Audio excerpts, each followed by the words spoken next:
Hello YouTube, Dave here again. Just another quick video. It is already kind of swelteringly hot today, so I'm going to try to head out and find some places that are air conditioned, because the top floor apartment buildings in the summer just don't get along too well.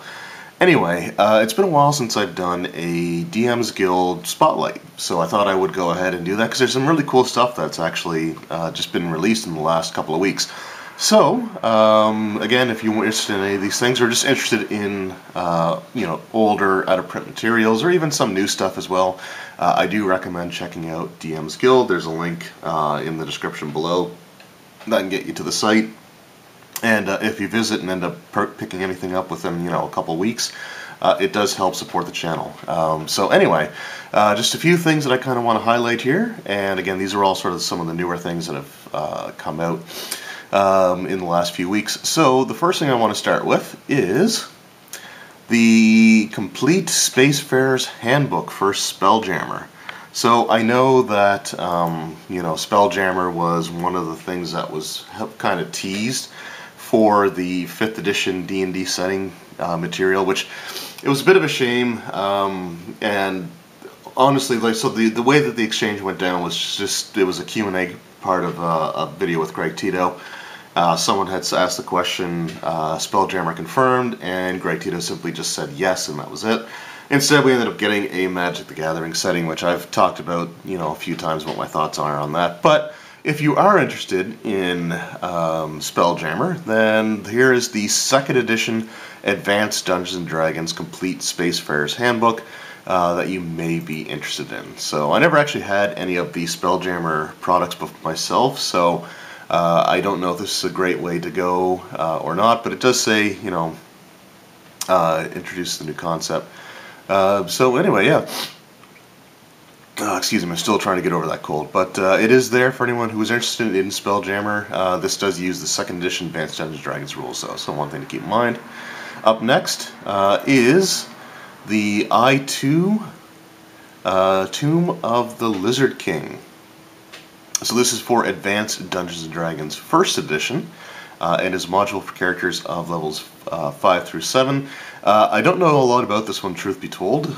It's not a name that I've heard a whole lot, but to be fair, most of my knowledge of 1st edition AD&D modules are things like Tomb of Horrors, Ravenloft, the Slave series, the ones that I actually have through the reprints. But from what I understand, this one actually is pretty highly regarded as well. And basically what it does is it sort of takes the regular, format for a lot of adventures, but, it says it starts with a set-piece plot encounter, something that was kind of unique for the time, continues with a short episodic wilderness trek, and then moves into a village, and once you get into the village, you kind of get into the more traditional 1st edition Advanced Dungeons & Dragons style dungeon crawls. But, again, this one is, if you just look at the star ratings, it's got 5 out of 5, 4 out of 5, and 4 out of 5, so it is definitely worth checking out. And so yeah, it's something that I might actually consider picking up at some point in the near future. Alright, up next we have the Forgotten Realms AO1 Ninja Wars. And I just had to, I'll just zoom in here, I had to include it because it says Ninja Wars, so just how interesting is that? Now, I'll be honest, I'm not the biggest fan of having the more oriental aspects, like, the monks and ninjas and samurais in my D&D games. I prefer the more, like, medieval European style, but this is still just something that's just way too cool not to mention. So there you go, you got Forgotten Realms and you got some ninjas. As far as the star rating for this one looks like it's pretty much brand new to the site because there's no reviews or no discussion, but might be worth checking out if you're interested in that kind of stuff. Alright, up next we have Hail the Heroes for 2nd edition Advanced Dungeons & Dragons, and this takes place in the Mystara setting. So Mystara is the setting that was kind of popularized by the basic expert D&D rules. It's the setting that the D&D Rule Cyclopedia uses, and like the D&D arcade games also took place in Mystara, but there was Mystara stuff for 2nd edition Advanced Dungeons & Dragons as well. For example, I'm pretty sure that the red steel box sets that I have are set in the world of Mystara, and so we just have here another product along that line. So it just says the first adventure for the AD&D Mystara line, which published in October of 1994. It returned to Karamakos. TSR's new Mystara line was designed with 2 publication tiers. So following the release of Karamakos Kingdom of Adventure, TSR paired an adventure to support the new locale. So yeah. So even tied it to a series of novels, which is kind of cool. I'll have to see if I can find some of the old Mystara novels, because I actually really, the more I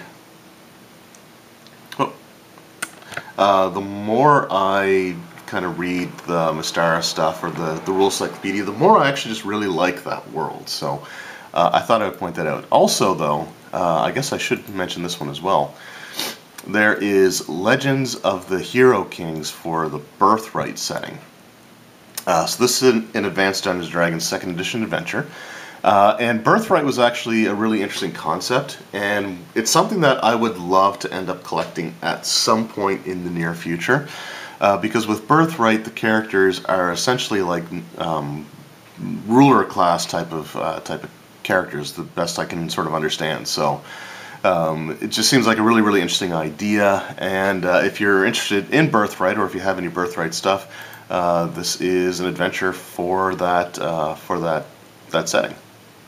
And there's actually quite a bit of Birthright stuff available, although most of it is just PDFs at this point in time.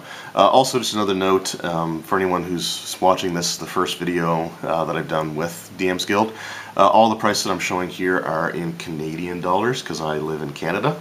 But there are, you can change it to, have the currency for the area that you live in. So if you're seeing like $12.98, that's probably going to be $9.99 US, because right now the Canadian dollar is only worth about 70 cents US. So there you go for that. But yeah, so another Birthright adventure as well for anyone who's interested in that.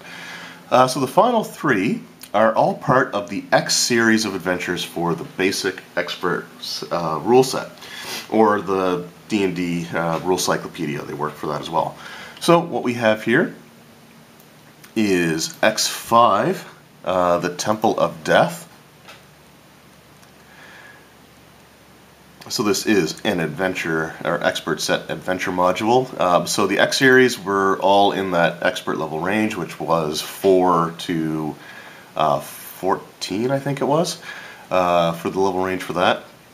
This particular adventure is for characters level 6 through 10. Now, it is the second part of the Desert Nomad series, according to the description here, which begins with X4, Master of the Desert Nomads. And it says it can stand alone as its own separate adventure. Now, the X4 is available as a PDF. You can certainly get it there as a PDF. In fact, I think they have all the X-Series adventures there through PDF, but I'm waiting for X4 to come out. So one of my collecting goals, I've already mentioned before, was to get the entire B series of modules. And if I do that, the next thing I want to do is actually move on to the X series, and the print-on-demand system here is probably the way that I'm going to end up doing it.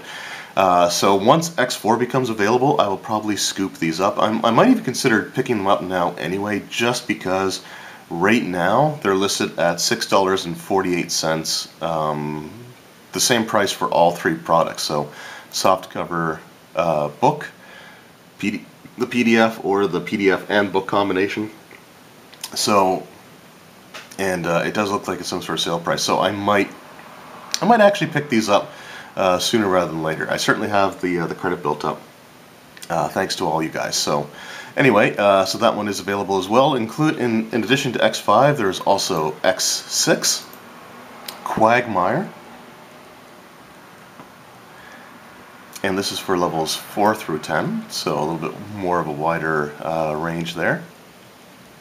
And it just says, swamp creatures, they surround you now as you move slowly through the gurgling muck.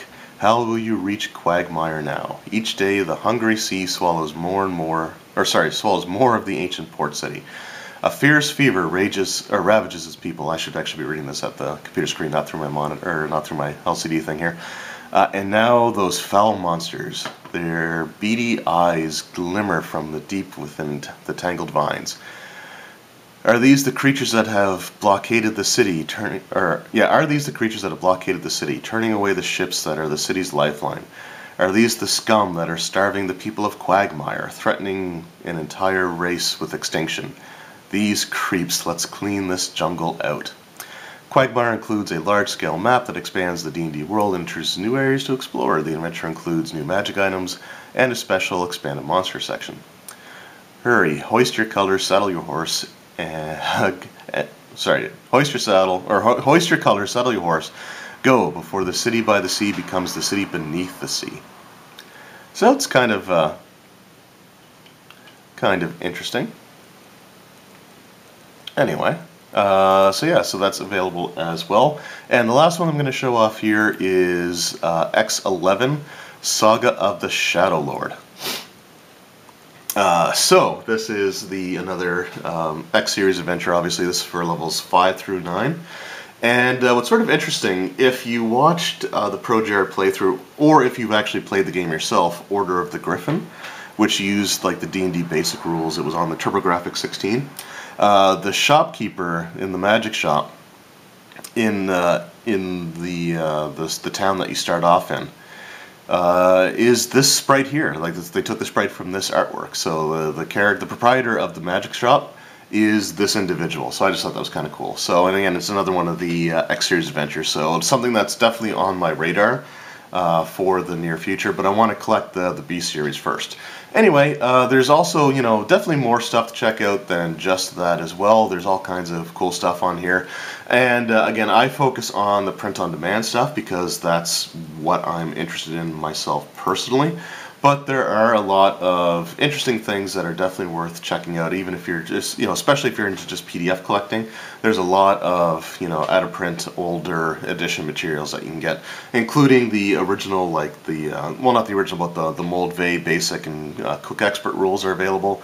You can get the individual Frank Menser, Beckme D&D rule sets, including the Immortal ones.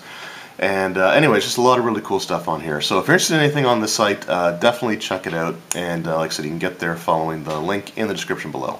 Anyway, thank you guys very much for watching. I hope you enjoyed the video, and we will see you next time. Take care.